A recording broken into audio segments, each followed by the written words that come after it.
Bonjour à tous. Merci de vous joindre à nous pour cet événement en ligne. Je suis André Dufour, associé directeur régional, et j'ai le privilège d'animer la discussion d'aujourd'hui. Se joignent à moi 5 associés de BSG qui vous offriront un aperçu des enjeux à considérer et vous partageront de l'information sur la situation actuelle.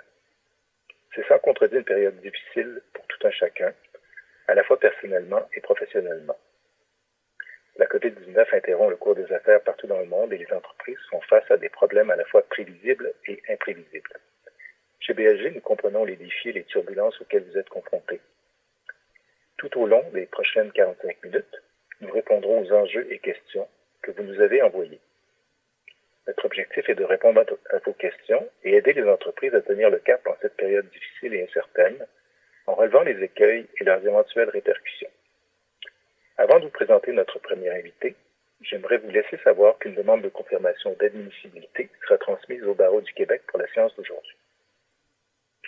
Sans plus tarder, le premier sujet que nous aborderons aujourd'hui concerne la gestion de la force de travail lors d'une pandémie. Pour en discuter, nous avons avec nous Myriane Lefrançois, associée au sein du groupe du droit du travail et de l'emploi. Myriane conseille des employeurs, syndiqués et non syndiqués, pour tout ce qui concerne la planification et la gestion des ressources humaines et des relations de travail. Depuis le début de cette crise, Myriane et tout le groupe de droit du travail et de l'emploi s'affairent à conseiller les entreprises sur les mesures à prendre concernant cette crise. Bienvenue Myriane. Bonjour André. Alors Myriane, commençons. Quelles sont les mesures maintenant que les employeurs doivent considérer dans les circonstances actuelles? Alors, il y a plusieurs mesures qu'on peut considérer, qu'on peut envisager dépendamment de nos besoins. La première serait les réductions de salaire. Donc, ici, évidemment, pour des employés qui sont toujours à l'emploi, on réduit les salaires de tout le monde pour faire face à la crise, face au travers. Ensuite, on a la réduction des horaires avec une réduction de salaire correspondante pour les employés, encore une fois, qui travaillent, mais pour qui il y a moins de travail. Troisièmement, les mises à pied temporaires, dont on va parler par la suite. Les mises à pied temporaires qui sont donc temporaires, je le précise parce qu'ensuite, on a les licenciements. Les licenciements qui signifient une fin d'emploi définitive. Et finalement, les primes ou les mesures incitatives pour les employés qui travaillent toujours afin de s'assurer qu'ils viennent travailler. Revenons maintenant plus en détail sur les mises à pied temporaires. Myriane, quels sont les facteurs que l'employeur doit considérer par rapport à ces mises à pied? Alors, premièrement, il faut se demander dans quelle province l'employé exerce son emploi. Car chaque province a des dispositions qui varient significativement de l'une à l'autre. Par exemple, dans les maritimes, la mise à pied temporaire ne peut pas durer plus que 6 jours, alors qu'au Québec, on parle de 6 mois. Et ça varie comme ça d'une province à l'autre à travers le pays. Donc, il faut qu'on regarde précisément là, dans quelle province on se trouve. Ensuite de ça, il faut évidemment respecter à ce moment-là la durée maximale qui est permise par la loi. Certaines provinces vont exiger un écrit pour la mise à pied temporaire, d'autres provinces ne l'exigent pas. Dans tous les cas, nous, on le recommande fortement pour plusieurs raisons. Il y a une raison de ressources humaines aussi derrière ça, mais au niveau légal, on veut aussi rappeler à l'employé certaines obligations. On veut aussi mentionner à l'employé qu'on va rester en contact. On veut aussi, et je finis avec ça, indiquer les circonstances de la mise à pied, surtout si on entend se prévaloir d'un argument de force majeure éventuellement, par exemple dans le cas d'un non-rappel au travail. Donc, c'est très important, selon nous, d'avoir cet écrit-là qui pourrait adresser là, la question de force majeure. Parlons donc maintenant de congédiement déguisé. Quels sont les facteurs à considérer par rapport à cet enjeu-là, Myriane? Alors, en temps normal, un congédiement déguisé pourrait être invoqué si un employé perd 10% ou plus de sa rémunération ou si ses tâches sont significativement modifiées. Évidemment, ça, c'est en temps normal. Et ce que je dis, c'est vrai à travers le pays. Maintenant, on est dans une situation de crise majeure, une situation pour certaines entreprises qu'on pourrait potentiellement qualifier de force majeure. Alors ici, dans un contexte comme ça, notre opinion est à l'effet que les recours pour congédiement déguisé auraient peu de succès et dans tous les cas, que l'exposition de l'entreprise demeure relativement limitée. Donc, pourquoi l'exposition de l'entreprise demeure limitée? Parce qu'il s'agit d'une mise à pied temporaire. Donc, par définition, ça implique que ça ne dure que quelques semaines, quelques mois, qu'on va rappeler l'employé au travail. À ce moment-là, une fois qu'on rappelle l'employé au travail, lui a l'obligation de revenir au travail. Il a aussi l'obligation de mitiger ses dommages. Donc, ici, s'il ne revient pas, à ce moment-là, le compteur arrête de tourner. Et s'il revient, il revient et la rémunération reprend. Donc, ce qui reste comme dommage potentiel, c'est la rémunération perdue pendant la période de la mise à pied temporaire, moins les bénéfices que l'employé aura reçus. Nous, on devra payer potentiellement comme employeur, mais l'employé, lui, au final, ne va recevoir que le solde de ça. Donc, c'est pas tant d'argent que ça. Et en plus de ça, au final, étant donné la crise qu'on vit, nous croyons probable que les tribunaux ne vont pas donner foi à ces arguments de congédiement déguisé. Alors, c'est notre opinion, évidemment, qui doit après ça être analysée au cas par cas. Passons maintenant aux conséquences de ces mesures sur les employés. Comment l'employeur peut faire pour limiter ces conséquences?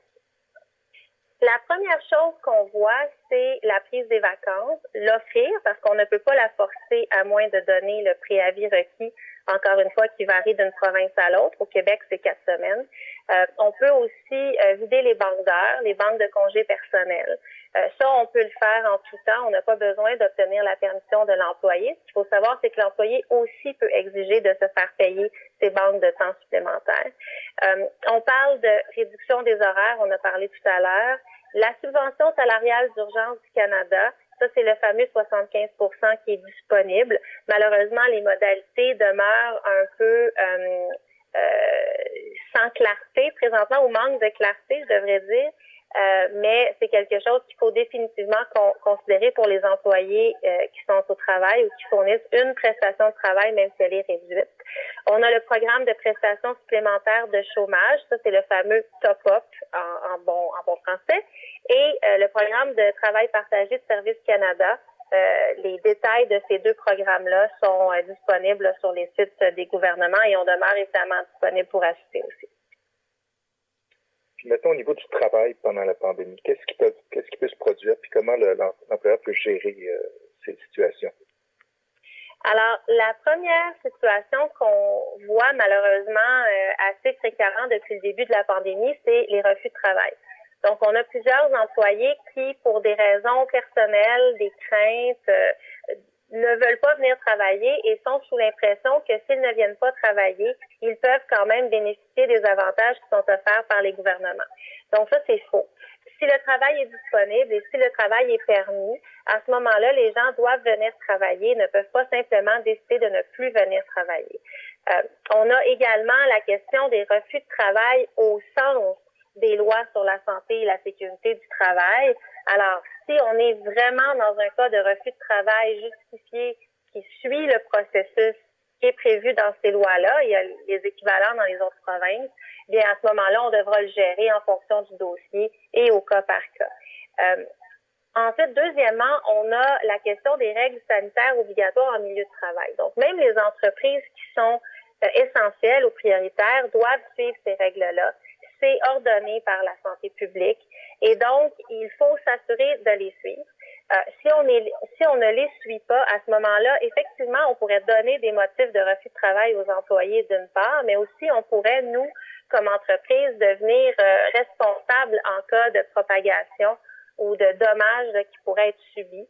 Alors, ici, évidemment, c'est une question de preuve toujours, mais ça pourrait être le cas. Donc, on doit les suivre. La distanciation, fermer les cafétérias, fermer les lieux de rassemblement, par exemple. Donc, c'est des choses qu'il faut faire. Et ce qui m'amène finalement à parler de la gestion disciplinaire. Donc, si les employés ne respectent pas ces règles-là, on devrait sévir sévèrement en gestion disciplinaire, considérer des mesures telles que la suspension sans solde, par exemple, car ces gens-là peuvent mettre en danger les autres et peuvent donc donner des motifs de refus de travail aux autres. Et merci Myriam, ça complète cette partie de la présentation. Tout ça, ça nous donne un bon aperçu des enjeux avec lesquels les employeurs doivent composer dans cette période de crise. J'invite maintenant Héloïse Gratton à se joindre à moi pour discuter des enjeux qui entourent la vie privée puis la cybersécurité dans un contexte où beaucoup d'employés effectuent maintenant leur travail à distance. Donc, Héloïse est un chef de file dans le domaine de la vie privée puis des renseignements personnels. Elle conseille quotidiennement des entreprises sur la gestion de leurs données et sur les enjeux de cybersécurité. Bonjour Héloïse. Bonjour André.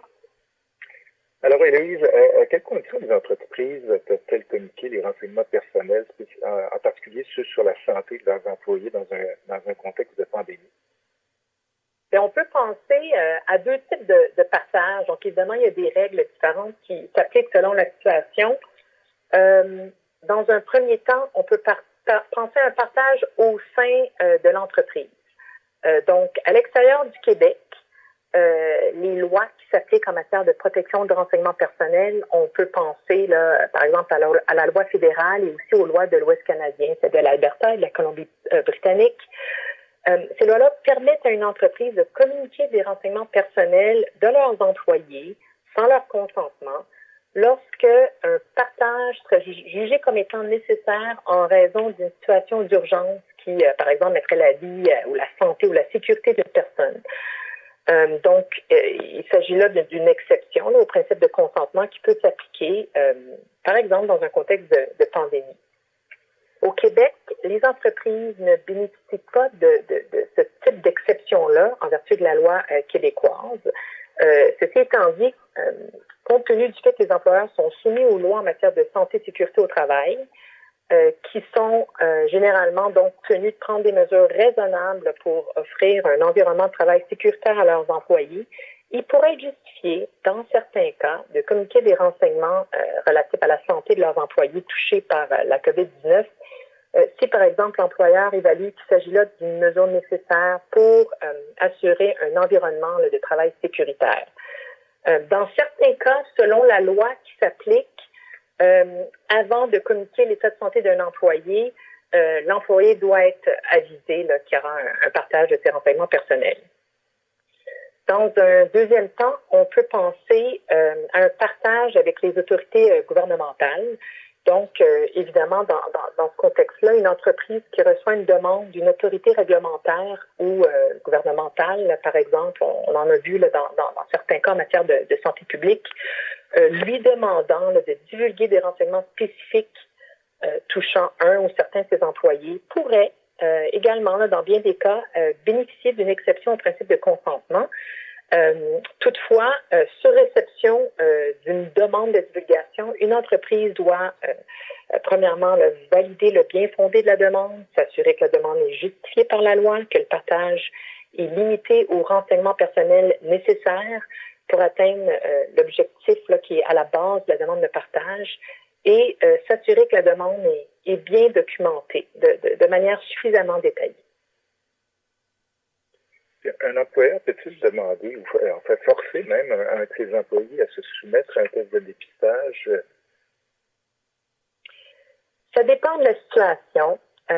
Étant donné que la pandémie a été déclarée un état d'urgence sanitaire dans la plupart des provinces et que les employeurs sont généralement tenus de préserver la santé et la sécurité de leurs employés, ils peuvent être justifiés dans certains cas de recueillir certains types de renseignements personnels concernant leur risque d'exposition au virus. Par exemple, un employeur serait probablement très justifié de demander à ses employés de révéler s'ils ont récemment voyagé dans une région touchée, s'ils ont été en contact avec une personne qui aurait contracté le virus, ou s'ils ont été diagnostiqués, là, évidemment, avec le virus. Toutefois, il faut garder en tête que les renseignements en matière de santé sont des renseignements de nature sensible. Donc, les employeurs doivent faire d'une certaine prudence et doivent limiter leur collecte de renseignements qui est vraiment nécessaire. Donc, à titre d'exemple, là, on a vu beaucoup d'employeurs qui souhaitaient demander à leurs employés de se soumettre à certains tests de dépistage, prendre leur température de façon quotidienne, à titre d'exemple. Avant de le faire, ces employeurs doivent évaluer la fiabilité du contrôle ou du test. Ils doivent considérer les avantages qui découlent de la pratique. Est-ce Est-ce que le test, par exemple, va leur permettre de mieux préserver la santé et la sécurité des autres employés? Et ils doivent aussi considérer l'impact de la pratique sur la vie privée des employés. Il faut également se poser la question, là, est-ce qu'il y a d'autres méthodes ou d'autres tests de dépistage qui sont moins intrusifs, qui permettraient à l'employeur d'atteindre les mêmes objectifs? Un dernier point que j'aimerais aborder, en vertu des lois canadiennes en matière de protection du renseignement personnel, les entreprises doivent recueillir et utiliser les renseignements personnels qu'à des fins qui sont raisonnables et légitimes dans les circonstances. Donc, le caractère de la raisonnabilité d'une pratique doit être évalué au cas par cas et il faut réaliser qu'une pratique qui pourrait ne pas être considérée comme étant raisonnable ou appropriée aujourd'hui pourrait éventuellement le devenir, évidemment, selon l'évolution de la pandémie, les nouvelles connaissances, l'évolution de la science, et vice-versa. Donc, la réponse là, à la question de savoir si une certaine pratique est raisonnable et donc légale risque de changer au fil du temps. Bref, un employeur qui utilise une telle pratique, là, que ce soit un test de dépistage imposé, une prise de température obligatoire, doit la réévaluer périodiquement. Merci. On a dit que le télétravail, ça semble augmenter les risques là, au niveau de la sécurité de l'information, des attaques cybernétiques. On a vu ça dans les médias ces derniers temps. Comment les entreprises peuvent-elles faire pour atténuer ce genre de risque-là? Effectivement, il y a de nombreuses entreprises qui ont dû s'adapter rapidement à la situation actuelle, dans bien des cas, en permettant à leurs employés de travailler à distance, donc à partir de leur domicile. Donc, c'est clair que leurs systèmes informatiques peuvent, dans certains cas, être particulièrement vulnérables aux cyberattaques. À titre d'exemple, au cours des dernières semaines, on a vu une grande hausse des tentatives d'hameçonnage dans le contexte de la COVID-19.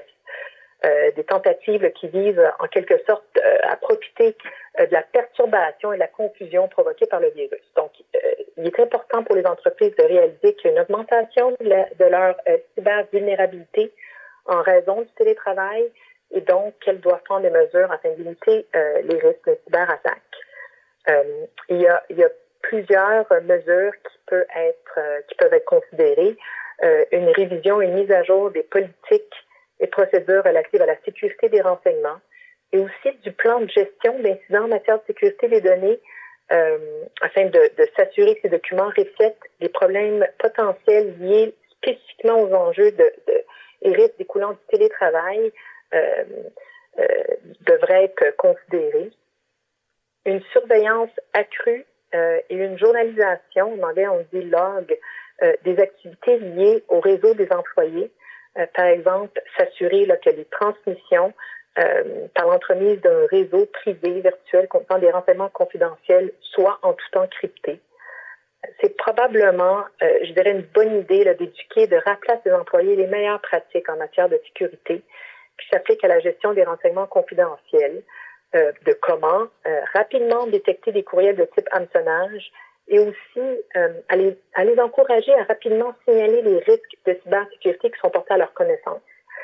Les autorités réglementaires en matière de protection de la vie privée, que ce soit le commissaire à la vie privée du Canada ou la Commission d'accès à l'information du Québec, s'attendent de plus en plus à ce que ce type de mesures de sécurité soient mises en place. Donc, ces mesures-là sont importantes pour toute entreprise qui éventuellement voudrait pouvoir démontrer qu'elle prend au sérieux les enjeux de cybersécurité et aussi qu'elle a agi diligemment dans la mise en place d'un programme de sécurité des données. Merci beaucoup, Héloïse. Donc, ça complète cette partie de la présentation avec ces enjeux qui sont toujours très préoccupants pour les chefs d'entreprise. On va passer maintenant à la partie litige. Donc, c'est mon plaisir maintenant de vous présenter Patrick Plante et Pascal Dionne. Patrick est un associé au sein du groupe de litige commercial. Il agit dans le cadre de recours en matière de responsabilité civile et contractuelle. Il se consacre surtout à des dossiers d'action collective complexes. Quant à elle, Pascal est une associée au sein du groupe de droit des sociétés droit commercial, puis elle combine une forte expérience en financement d'entreprises et en droit transactionnel. Patrick et Pascal discuteront aujourd'hui des risques et des litiges contractuels, un autre aspect des nombreux enjeux qu'elles font face les entreprises dans la situation actuelle. Patrick et Pascal, bonjour. Alors, dans le contexte de la pandémie actuelle, on entend beaucoup parler de force majeure. Est-ce que vous pouvez nous expliquer c'est quoi la force majeure? C'est quoi ce concept juridique? Oui, merci André. En droit civil québécois, la force majeure est une notion très exigeante et requiert des circonstances exceptionnelles, pour ne pas dire extraordinaires. La force majeure est un événement qu'on ne peut prévoir ou empêcher et qui rend l'exécution de l'obligation tout à fait impossible pour le débiteur. Il doit s'agir d'un événement insurmontable qui n'est non imputable à celui qui l'invoque. Il doit aussi s'agir de l'unique cause de l'inexécution. Or, le fait que l'obligation soit, par exemple, devenue plus difficile ou plus onéreuse pour le débiteur ne constitue pas de la force majeure. Il faut distinguer la notion de force majeure avec la théorie, par exemple, de l'imprévision. Cette théorie voudrait que l'on puisse forcer les parties à un contrat à le renégocier lorsque des événements imprévus rendent l'exécution des obligations non pas impossible, mais excessivement onéreuse pour l'une des parties. Or, la théorie de l'imprévision n'est toutefois pas reconnue dans le droit civil québécois et on peut donc se servir de ce fondement pour libérer un débiteur ou encore réduire ses obligations. Donc, ce qu'il faut retenir est que le fait que l'obligation soit devenue plus onéreuse, par exemple en raison de la pandémie actuelle, ne suffit pas pour échapper à ces obligations. Donc, est-ce que si j'ai bien compris, on ne peut pas tirer comme conclusion que la COVID-19 constitue nécessairement un cas de force majeure, qu'une entreprise, donc, peut suspendre l'exécution de n'importe quelle de ses obligations en vertu de ses contrats? Non, absolument pas. Puis, il n'y a d'ailleurs pas de réponse universelle à cette question, puisqu'il faut étudier les circonstances propres à chaque situation, ainsi que le cadre contractuel qui gouverne la relation entre les parties. Cela étant dit, la pandémie semble répondre aux critères d'imprévisibilité et d'irrésistibilité et même d'extériorité prévus au Code civil du Québec. Mais il faut encore déterminer si l'exécution de l'obligation est devenue impossible, auquel cas il peut y avoir force majeure, ou si l'obligation est devenue tout simplement plus onéreuse en raison de la pandémie, ce qui est insuffisant. Pascal, est-ce que cette définition de force majeure, ça s'applique à tous les contrats régis par le droit québécois? Non, malheureusement, André, la réponse à ta question, elle est négative. Les dispositions du Code civil du Québec concernant la force majeure ne sont pas d'ordre public, ce qui fait en sorte que les parties, d'un point de vue contractuel, sont libres de modifier le concept de force majeure au niveau de sa portée ou de sa définition ou de moduler les effets d'une force majeure pour s'écarter du cadre établi par le Code civil du Québec. Titre d'exemple, il y a différents contrats qui prévoient qu'un cas de force majeure qui pourrait se poursuivre au-delà d'une certaine période de temps. On voit régulièrement, à titre d'exemple, des périodes de 90 ou de 180 jours peuvent, à l'option de l'une ou l'autre des parties, être résiliés. Donc, il faut donc, avant de conclure qu'un cas de force majeure est survenu puis que ça engendre la suspension de l'exécution des obligations, il faut donc revoir les termes contractuels qui régissent la relation avec les parties. Tout à fait. Une révision attentive de tous les termes d'un contrat donné est requise avant de pouvoir conclure d'une façon ou d'une autre à la question qui était posée. Une telle révision attentive des contrats, André, va nécessairement inclure une révision des clauses suivantes. Premièrement, bien évidemment, il y a la définition de force majeure qui peut être incluse au contrat pour voir si les parties avaient décidé ou non de modifier la définition qui est prévue par le Code civil du Québec. Il est à noter que si jamais le contrat ne contient pas de définition de force majeure, c'est la définition qui est prévue au Code civil du Québec, là, tel que compris par les tribunaux ou interprété par les tribunaux, qui va s'appliquer.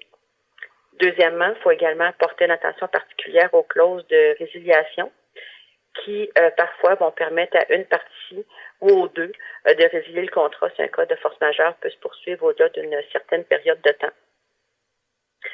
Troisièmement, il faut porter une attention particulière aux clauses d'avis. Les clauses d'avis pourraient imposer à une partie qui désire invoquer la force majeure de notifier l'autre partie à l'intérieur d'un délai de rigueur.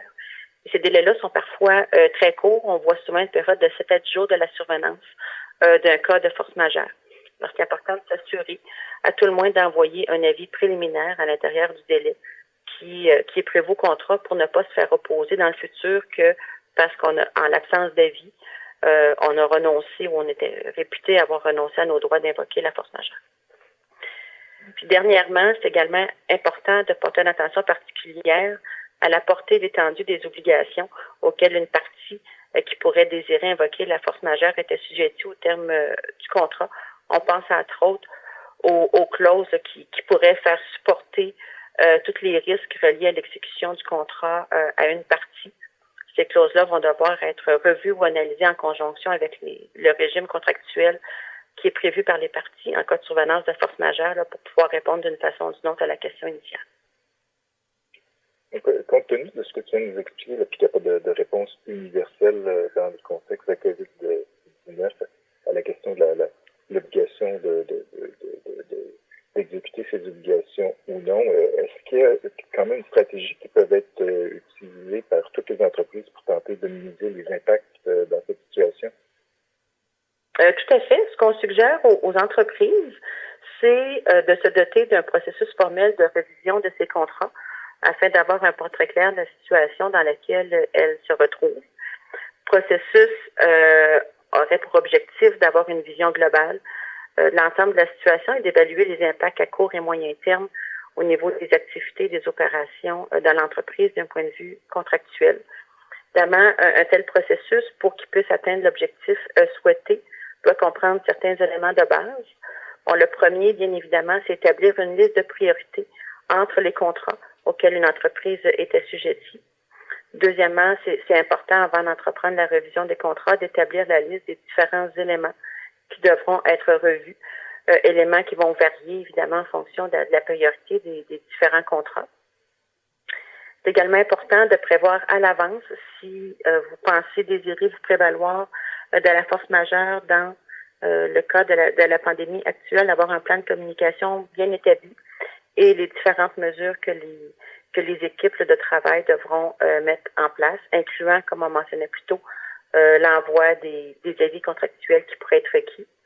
Et si vous pensez que vous êtes partie à des contrats où vos co-contractants pourraient invoquer la force majeure, bien évidemment, c'est important d'avoir à l'avance établi les mesures de suivi, d'information et de documentation que vous pourriez devoir demander et colliger face à vos co-contractants de façon à pouvoir préserver vos droits dans le futur face à la situation actuelle. Est-ce qu'il y a d'autres éléments auxquels les entreprises devraient être sensibilisées là, dans le cadre de leur relation contractuelle? Oui, on met beaucoup d'emphase actuellement sur les contrats en vigueur. Il faut également mettre de l'importance ou penser aux contrats que nous sommes en train de négocier. On peut penser que dans certains cas, on va répondre à la question de savoir si la COVID-19 est un cas de force majeure, que la réponse va être positive dans certains contrats en cours, mais pour les contrats qui sont en cours de négociation, au moment où ils vont être signés, la COVID-19 et ses effets ne correspondront pas aux critères d'imprévisibilité, donc ne constituera pas un cas de force majeure. C'est important pour les contrats en cours de négociation que les parties adressent d'ores et déjà la question et allouent le risque entre elles au niveau des coûts, des délais et du risque qu'une pandémie future ou même la COVID-19, là, si ces effets se poursuivent dans le temps, comment est-ce que les parties vont vouloir répartir le risque entre elles. Merci Pascal. Patrick, le gouvernement québécois, là, comme celui des autres provinces, a annoncé la fermeture des tribunaux. Quel est l'impact d'une telle mesure sur les relations contractuelles, puis aussi sur la capacité des parties d'exercer un recours judiciaire? Oui, les tribunaux ont suspendu leurs activités régulières jusqu'à nouvel ordre sous réserve des activités urgentes. Il y a aussi un arrêté de la ministre de la Justice qui prévoit la suspension des délais de prescription, de déchéance en matière civile et de procédure civile jusqu'à l'expiration de l'état d'urgence sanitaire. Bien évidemment, cet état d'urgence sanitaire ne s'étend pas aux contrats qui doivent toujours recevoir pleine application sous réserve de ce que nous venons de discuter, bien évidemment. À moins de situation d'urgence particulière, les parties auront donc du temps pour discuter et tenter de régler un différend contractuel à l'amiable. Pour les nouveaux dossiers, donc, il est d'ailleurs très difficile de trouver un huissier qui accepte de procéder à la signification des procédures et les accès au palais de justice sont également restreints. Les demandes d'ordonnance de sauvegarde et d'injonction provisoire sont cependant des procédures qui requièrent l'intervention immédiate des tribunaux et on peut les saisir de ces procédures. Par contre, les enjeux strictement financiers ne rencontrent généralement pas le critère de l'urgence. De toute manière, puisque les délais légaux pour entreprendre une poursuite civile ou pour déposer une procédure judiciaire sont suspendus pendant la durée de l'état d'urgence sanitaire, ce n'est que partie remise.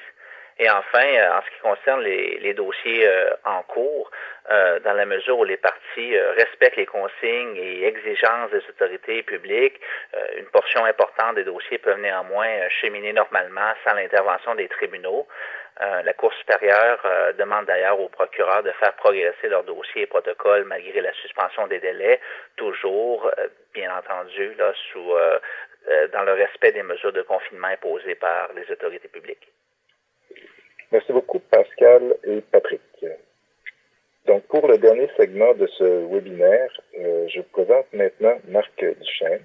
Marc est associé au sein de notre groupe de services financiers. Donc, il a l'habitude de conseiller les entreprises sur les questions qui touchent la réalisation des sûretés, la faillite, le redressement d'entreprise, le recouvrement d'actifs, les actions en responsabilité.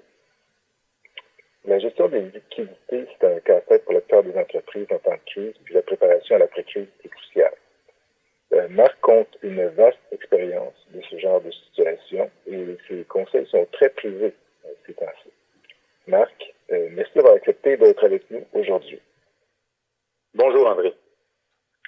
Alors Marc, je vois ta photo à l'écran en ce moment. Dis-moi, est-ce que tu ressembles à ça pendant cette période de crise? Je ne peux pas dévoiler tous les secrets, mais disons que mon code vestimentaire est un peu assoupi en cette période de COVID-19. C'est le cas pour nous tous. Alors, dis-moi, quelles sont les options qui s'offrent aux entreprises pour réduire leurs dépenses? Quelles sont les stratégies qu'elles peuvent mettre en place par les temps qui courent? Les deux principales stratégies pendant ces temps difficiles se divisent en deux. Premièrement, il faut réviser son plan d'affaires 2020 et prévoir une stratégie de conservation des liquidités. Alors, le plan d'affaires, pourquoi c'est important? C'est l'outil comptable ou l'outil financier ou l'outil de présentation par excellence dont vous aurez besoin pour convaincre tous les intervenants dont on va parler tout à l'heure que vous avez les choses bien en main, que vous avez revu votre stratégie pour 2020, que vous avez tenu compte des difficultés et des impacts financiers que vous avez subis ou que vous allez subir pendant cette période d'interruption, mais que vous avez un plan bien en selle pour la reprise. Pour les liquidités, bien évidemment, il y a des choses qui sont moins plaisantes à faire, mais il faut vraisemblablement, dépendant de votre situation, mais si la masse salariale est une dépense importante pour vous, il faudra vraisemblablement penser à la réduire avec ces circonstances-là et vous pourrez utiliser les programmes gouvernementaux pour vous aider à cet effet-là. Vous aurez aussi choisir parmi vos mises à pied de conserver des employés clés pour vous permettre justement de faire votre plan d'affaires amendé et de votre flux de trésorerie dont on parlera tout à l'heure, et aussi pour faire le recouvrement de vos créances ou de vos comptes à recevoir. Il faut évidemment vérifier si vous avez des liquidités disponibles en vertu de votre crédit d'opération. Vérifier si vous êtes éligible à une aide gouvernementale pour les crédits de secours ou l'aide de secours. Vous avez aussi l'importance de communiquer avec vos sous-traitants et fournisseurs pour renégocier vos termes de paiement. La même chose avec le locataire. Prévoir des moratoires dans les cas d'obligation à terme que vous avez. Identifier du collatéral ou des inventaires qui sont désuets ou non stratégiques, qui pourraient se transformer rapidement en liquidité. Accélérer vos litiges, si c'est possible, bien que les tribunaux soient fermés. La médiation en ligne se fait de plus en plus et de plus en plus populaire, de même que l'arbitrage. Revoir vos commandes ou contrats pour voir s'il y a des choses à laquelle vous pouvez mettre fin maintenant et qui ne nuiront pas à votre relance. Et finalement, être proactif sur votre facturation. Puis si les choses se détériorent davantage, Marc, comment les entreprises peuvent-elles se restructurer? Quelles sont les stratégies relatives à une telle restructuration? La première, on privilégie toujours d'essayer de voir les possibilités de faire ça hors système judiciaire. Donc, ça veut dire renégocier avec ses banquiers, ses fournisseurs de fonds. Vous allez voir que les marges de crédit vont être affectées par les conventions de crédit qui prévoient une margination en fonction des comptes à recevoir et de l'inventaire. Évidemment, si vos comptes à recevoir diminuent ou deviennent plus vieux, ça aura un impact sur votre excès des liquidités. Il y aura aussi la possibilité d'avoir des moratoires de paiement de vos prêts à terme. Et, comme je l'ai dit tout à l'heure, les programmes gouvernementaux de soutien aux entreprises en cas de crise qui sont offerts par des organismes gouvernementaux comme Investissement Québec, EDC ou BDC, passent par la discussion avec vos banquiers. Évidemment, comme je le disais tout à l'heure, il faut garder contact avec ces intervenants majeurs. Mais si tout ça ne fonctionne pas, il faut penser à la restructuration judiciaire. Et la restructuration judiciaire, ça se fait par ce qu'on appelle communément se placer sous la protection de la loi. Et cette loi-là peut être soit la loi sur la faillite ou l'insolvabilité ou la loi sur les arrangements de créanciers de compagnie. Vous aurez, par ce filing, comme on dit, ou par ce dépôt de procédure, des avantages qui vous permettront de gérer la tempête. Notamment, vous aurez l'occasion de demander la suspension et d'obtenir la suspension des procédures si vous avez des fournisseurs impatients. Ça va vous permettre de geler leurs créances pendant la période de restructuration. Vous pourrez mettre fin à des contrats qui sont onéreux, que ce soit des contrats de location d'immeubles ou des succursales que vous avez trop, vous voulez fermer celles qui sont non productives, ou que ce soit des contrats d'approvisionnement de matières premières à coût fixe sur une échelle de plusieurs mois et de plusieurs années, qui sont devenus moins concurrentiels, ou à tout le moins de réviser ces obligations contractuelles-là. Vous pourrez aussi penser à trouver des sources de financement additionnelles si soit votre banquier n'est pas intéressé à avancer des sommes supplémentaires, ou si vous avez des investisseurs privés qui sont prêts à mettre des fonds mais qui veulent des garanties, des sûretés en ce temps d'insolvabilité, vous aurez accès à un mécanisme de financement intérimaire qui accordera des charges prioritaires à ces nouveaux investisseurs ou prêteurs.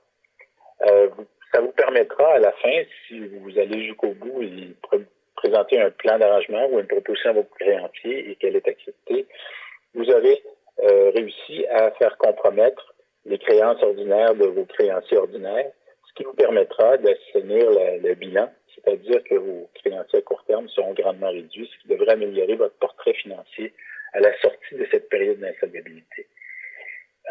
Il y a plein d'autres avantages à un tel système, mais il faudrait vraiment voir vos besoins et étudier votre situation pour conclure sur cette question-là. Si on parle maintenant d'un sujet plus positif, Marc, l'après-crise, parce que bien sûr, ça va finir par se terminer, cette crise. Alors, quelles sont les stratégies ou les mesures que peuvent prendre les entreprises par rapport à cette après-crise? Je pense que la mesure la plus importante, c'est celle avec laquelle j'ai commencé, c'est votre plan d'affaires amendé pour 2020. C'est ça qui va dicter vos priorités, vos objectifs. Alors, c'est le temps de revoir son modèle d'affaires, de s'assurer que ce que nous faisions et la façon dont on le faisait avant la crise sera toujours la façon de faire après la crise. Donc, peut-être qu'il y a des produits que l'entreprise produisait qui ne seront plus des priorités post-crise, ou peut-être que la chaîne d'approvisionnement étant difficile, il faudra se réinventer vers d'autres produits post-crise. Alors, il y a plein de choses dont on doit tenir compte maintenant. Est-ce que quand on est dans le commerce de détail, est-ce que on doit remettre et réinvestir dans le commerce électronique? Je pense qu'il va y avoir beaucoup de gens qui vont se mettre à réfléchir sérieusement à cette question. S'ils n'étaient pas déjà là, ils vont investir massivement là-dedans. Enfin, de s'assurer qu'on est moins dépendant des marchés internationaux, tant pour l'approvisionnement que pour la clientèle. Merci Marc, ça termine notre présentation d'aujourd'hui. Je vous remercie d'avoir pris le temps de participer à notre webinaire. J'espère qu'on a pu répondre à plusieurs de vos interrogations. Je vous invite à rester à l'affût des autres webinaires de BSG sur la situation actuelle, puis surtout, en terminant, prenez soin de vous. Merci.